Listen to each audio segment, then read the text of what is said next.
खेमेबाजी, आज की पत्रकारिता बहुत साफ साफ खेमों में बटी हुई दिखाई देती है और दर्शक मूर्ख नहीं है। तो पत्रकारिता में पहले ही चीज जो सिखाई जाती है वो ये बताई जाती है कि आपको न्यूट्रल होना है। तो आज कहीं ना कहीं बहुत घालमेल सा हो गया है, बहुत खिचड़ी सी हो गई है। समझ में नहीं आता है कि हम न्यूज देख रहे हैं या हम व्यूज देख रहे हैं। हमारे साथ डॉक्टर भावना पाठक जी हैं कि एक तो टेक्नोलॉजिकल चेंजेज आ रहे हैं और दूसरा कंटेंट का भी संकट है, विश्वसनीयता का संकट है।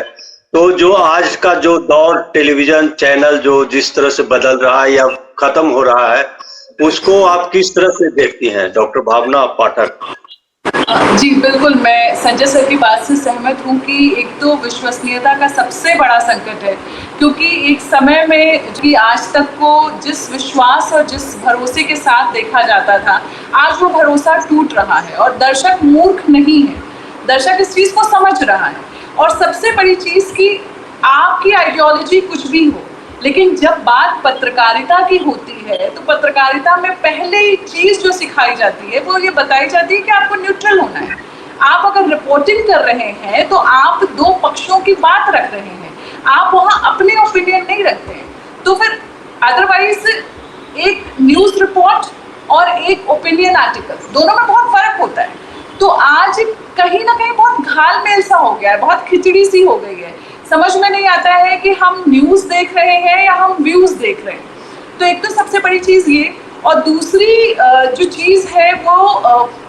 जैसे बोलते हैं कि खेमेबाजी, आज की पत्रकारिता बहुत साफ साफ खेमों में बटी हुई दिखाई देती है, खांचों में बटी हुई दिखाई देती है।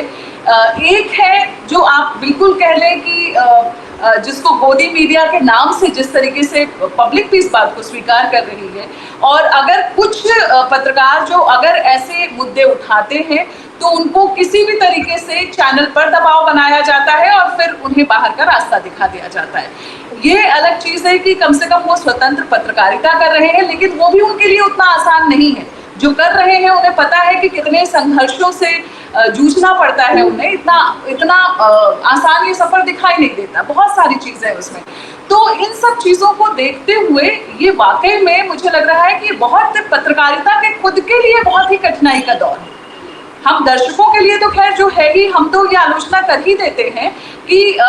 चीजें बिल्कुल खेमेबाजी है, या तो अंधभक्ति दिखाई देती है या तो फिर एकदम सरकार के विरोध में चीजें दिखाई देती है। दो होता है, दो फाड़ में बटी हुई है चीजें। लेकिन खुद पत्रकारिता के स्तर पे अगर देखा जाए तो पत्रकारों के सामने भी आज के समय में एक बहुत बड़ा अस्तित्व का संकट खड़ा दिखाई देता है। एक पत्रकारिता के आप कह सकते हैं कि एक शिक्षक होने के नाते या फिर एक स्कॉलर होने के नाते ये भी मुझे दिखाई दे रहा है। और एक और जो बड़ी वजह है वो मुझे लगता है कि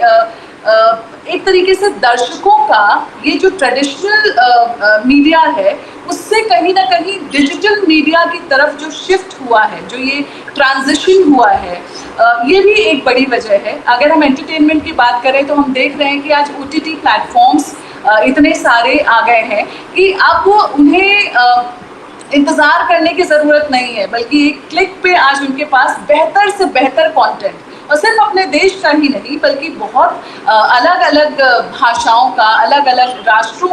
का जो कंटेंट है वो उनके पास उनको देखने के लिए उनके पास मौजूद है। अगर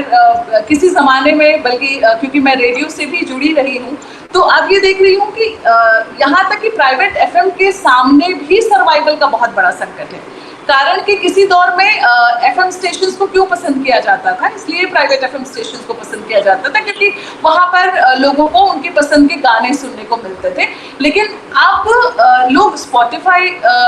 जो है आप उसका सब्सक्रिप्शन ले लेते हैं, उनको एडवर्टीजमेंट ही नहीं देखना है, उनको सीधे अपनी पसंद का आपको जो भी गाना वो करना है, आप आराम से स्पॉटिफाई पे आप उसका सब्सक्रिप्शन लीजिए और बिना किसी रोक टोक, बिना किसी निर्विघ्न रूप से आप अपने पसंद के गाने सुन सकते हैं। तो कहीं ना कहीं डिजिटल मीडिया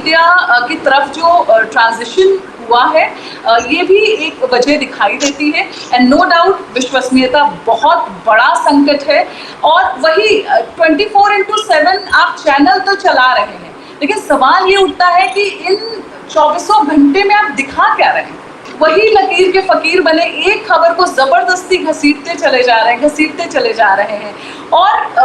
अगर खबरों का एनालिसिस किया जाए बीइंग अ स्कॉलर अगर मैं खबरों को भी एनालाइज करूं तो आप देखिए कि उसमें से कितनी खबर जो होती है जो वाकई में रेलेवेंट लगती है,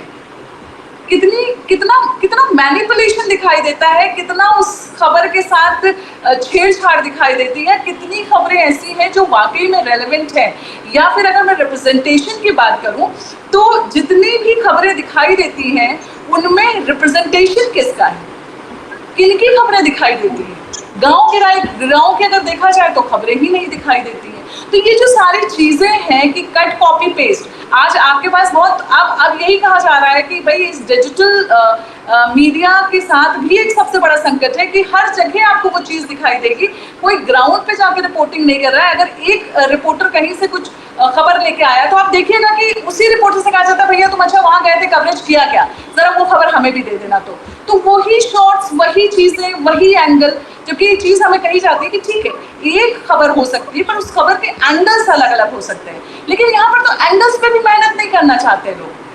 तो कहीं ना कहीं वो मेहनत भी ना करने की जो एक आदत है, ग्राउंड से जो कनेक्ट खत्म हो रहा है, लोगों से जो एक जिसको बोलते थे न्यूज़ पेट हम लोगों को बताया जाता था, इन सारी चीज़ों के लिए, खबरों के लिए जो वो भूख थी वो भी कहीं ना कहीं खत्म होती दिखाई दे रही है। तो मुझे लगता है कि एक ये वजह भी हो सकती है। तो आपने अच्छी बात की और उसी को आगे बढ़ाते हुए कि आज जो एक पत्रकारिता का जो दौर है, मतलब एक तरह से पूरा विजुअल मीडिया का ही पत्रकारिता, मैंने न्यूज प्रिंट मीडिया की पत्रकारिता तो है ही, लेकिन जो विजुअल मीडिया की पत्रकारिता है उसमें एक समय टेलीविजन चैनल, मतलब जो न्यूज चैनल होते थे सैटेलाइट बेस्ड चैनल, उनका दौर तो खत्म हो रहा है धीरे धीरे, और उनकी विश्वसनीयता भी खत्म हो रही है, उनके पास दर्शक भी नहीं रहे। तो एक आज के दौर में जो सोशल मीडिया का जो दौर आया है, जो जिस तरह टेक्नोलॉजी बदल गई है, तो क्या हम कह सकते हैं कि आज का जो दौर है उसमें यूट्यूब चैनल की पत्रकारिता या यूट्यूब पत्रकारिता एक नया, माने जर्नलिज्म का एक नया केंद्र बिंदु बन रहा है, और लोग अब न्यूज चैनल के बजाय यूट्यूब चैनल्स, आज के समय में एक से बढ़ के एक यूट्यूब चैनल है जिनके करोड़ों में सब्सक्राइबर हैं, और एक दिन में ही जिनके 1 करोड़ 2 करोड़ व्यूज हो जाते हैं। आज क्या पत्रकारिता का एक नया केंद्र यूट्यूब चैनल बन रहा है? तो इस पे हम बात करेंगे कि जिस तरह से न्यूज चैनल्स की जो विश्वसनीयता है वो खत्म हो रही है, उनके दर्शक खत्म हो रहे हैं, उनका टीआरपी का जो है वो कोई विश्वसनीयता उसकी नहीं है, जो टीआरपी का पूरा सिस्टम है, कितने उसके व्यूअरशिप है, क्या उसका कुछ पता नहीं चलता है। जबकि यूट्यूब का क्लियर है कि इतने व्यूज हुए, इतने घंटे में इतने व्यूज हैं, उतने उस पर रिएक्शन आ रहे हैं। दो तरफा जो होता है ना कम्युनिकेशन, दो तरफा कम्युनिकेशन है, उसमें श्रोता भी, जो देखने वाले वो भी कम्युनिकेट कर रहे हैं, वो भी अपना रिएक्शन दे रहे हैं। जबकि टेलीविजन चैनलों के साथ ये दिक्कत थी कि भाई जो दर्शकों का रिएक्शन है, दर्शक क्या देखना चाहते हैं, वो उसमें एक प्रॉब्लम है। लेकिन यूट्यूब चैनल जो है उसमें मतलब ये है कि जैसे एक तो विश्वसनीयता का संकट के कारण जो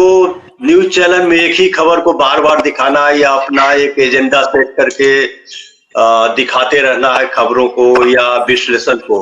और दूसरी तरफ यूट्यूब चैनल है जो कि आपको मन है, आपको जो पसंद है वो देखिए, जितना देर है वो देखिए, और मतलब उसके व्यूज भी लाखों करोड़ों में है। आज कोई गांव में बैठ करके भी चैनल चला सकता है, जो ग्राउंड रिपोर्टिंग है वो कर रहा है, और बड़े से बड़े मतलब यूट्यूबर्स आज उभर के आए हैं जिनके करोड़ों में व्यूज है, और बल्कि वो गांव में बैठे हुए हैं या शहर में बैठे हुए हैं। तो एक जो टेक्नोलॉजी के कारण हमें जो एक साधन प्राप्त हुआ है उसने पत्रकारिता या जर्नलिज्म को एक नई ऊंचाई या कहें कि एक नई दिशा दी है। हालांकि इसमें भी कई दिक्कतें हैं, कई सीमाएं हैं। सवाल एक और है कि जो विश्वसनीयता का संकट है, या जो मोदी भक्ति में लगे हुए हैं चैनल या सरकार के विरोधी जो खबरें हैं या निष्पक्ष खबरें वो नहीं दिखाते हैं चैनल, और जो सरकार के समर्थन वाली या बढ़ावा देने वाली, वाहवाही करने वाली चीजें हैं उसी को ज्यादा से ज्यादा प्रसारित करते हैं, उसी पे ज्यादा फोकस करते हैं। तो क्या ये खुद करते हैं, मतलब इनका एक मतलब उनके जीन में ऐसा है या उनके वैचारिक रूप से सरकार और मोदी भक्ति में उनको वैचारिक रूप से है, या कोई सरकार की ओर से दबाव है, या कोई डर है कि सरकार हमारे खिलाफ करेगी? बिल्कुल, आपने बिल्कुल सही कहा कि ये जो दौर है ये क्लिक बेट जर्नलिज्म का है। तो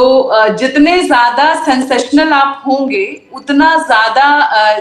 जिस तरीके का क्लिक बेट अगर किया जाएगा, जितने ऐसे कैची थंबनेल आप कह लीजिए कि अगर हमें पता है कि अभी आने वाले टाइम में भी सलमान खान शादी नहीं करेगा, लेकिन अगर ये कह दिया जाए कि इनसे होने वाली है सलमान की शादी, तो आप देखिए कि कितने उस पे व्यूज आ जाते हैं कि अब अच्छा सलमान शादी करने वाले हैं। तो ये जो एक सेंसेशनल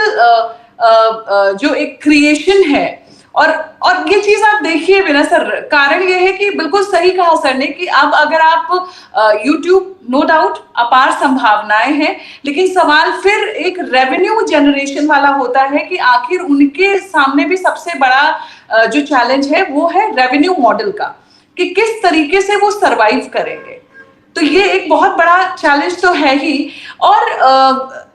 एक और चीज है कि अगर मैं ह्यूमन पर्सपेक्टिव से देखूं तो आप ये देखिए कि ह्यूमन साइकोलॉजी कहती है कि पॉजिटिव चीजों की तरफ हमारा ध्यान उतनी जल्दी आकर्षित नहीं होता है, लेकिन जो नेगेटिव चीज होगी ना तुरंत उसको हम देखना चाहेंगे।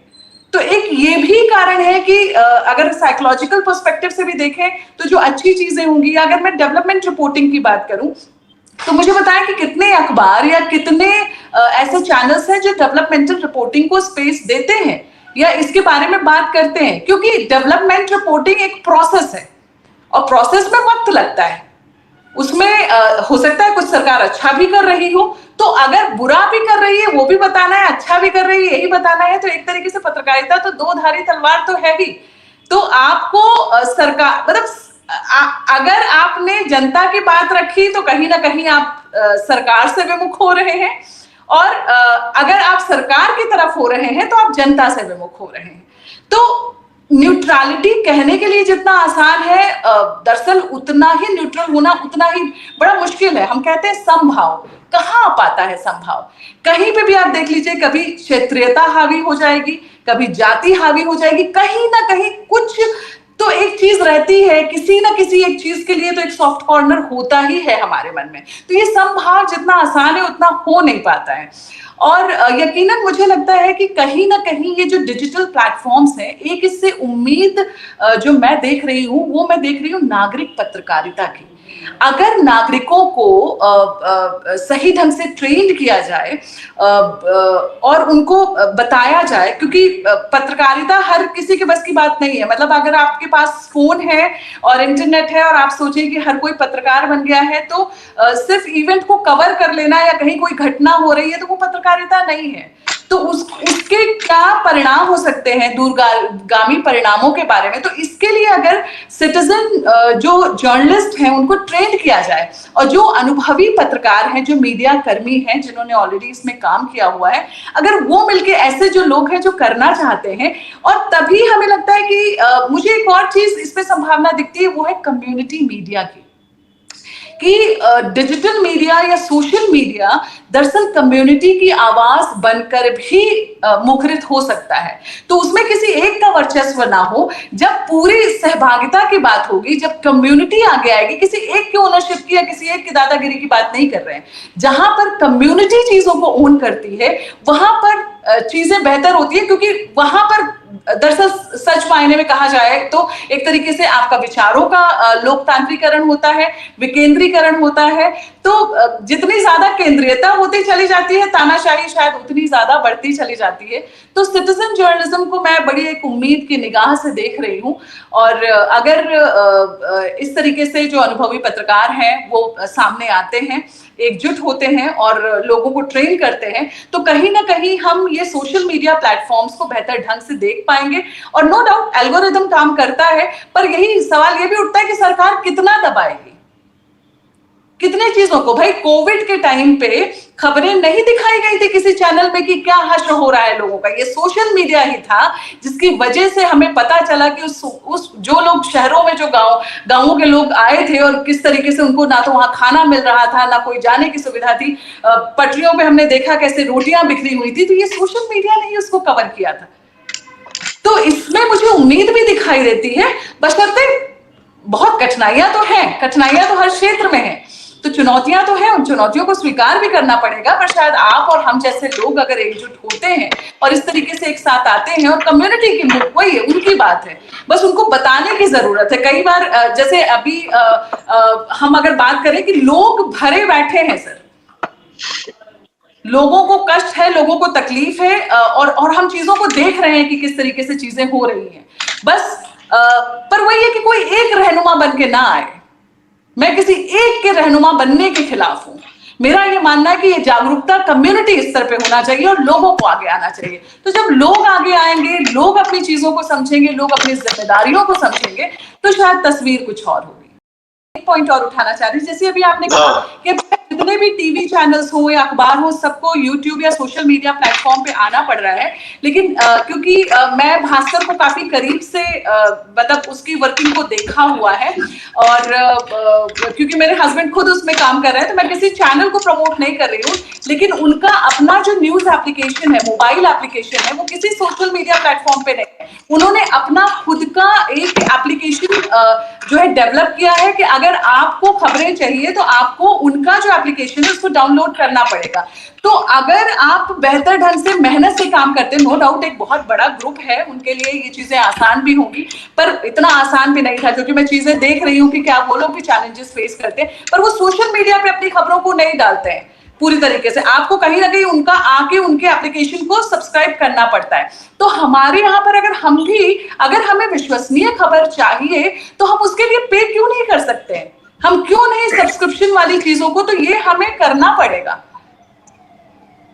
तो एक थोड़ा सा मुझे लग रहा है कि जनता में एक ये भी चीज है कि अगर आपको विश्वसनीय खबर चाहिए, अगर आप चाहते हैं कि वो सरकार से प्रभावित ना हो, सरकार के विज्ञापन से ना चले, क्योंकि सरकार के विज्ञापन से चलेगी तो जाहिर सी बात है कि आप सरकार के खिलाफ कुछ छाप नहीं पाएंगे, सरकार के खिलाफ कुछ बोल नहीं पाएंगे। अगर सरकार की तानाशाही है या कहीं कुछ गलत हो रहा है तो फिर जनता को आगे आना पड़ेगा, और जनता के उससे जो बोलते हैं कि पब्लिक उससे मनी से अगर कुछ चीज चलेगी तो उसके लिए जनता को उसका सब्सक्रिप्शन लेना होगा। एक सब्सक्रिप्शन बेस्ड अगर एक रेवेन्यू मॉडल जनरेट होता है इस तरीके के प्लेटफॉर्म्स के लिए, तो मुझे लगता है कि वो एक लॉन्ग टर्म बेनिफिशियल और अगर एक सर्वाइवल वे में अगर हम देखें तो कुछ शायद बात बन पाए। जी।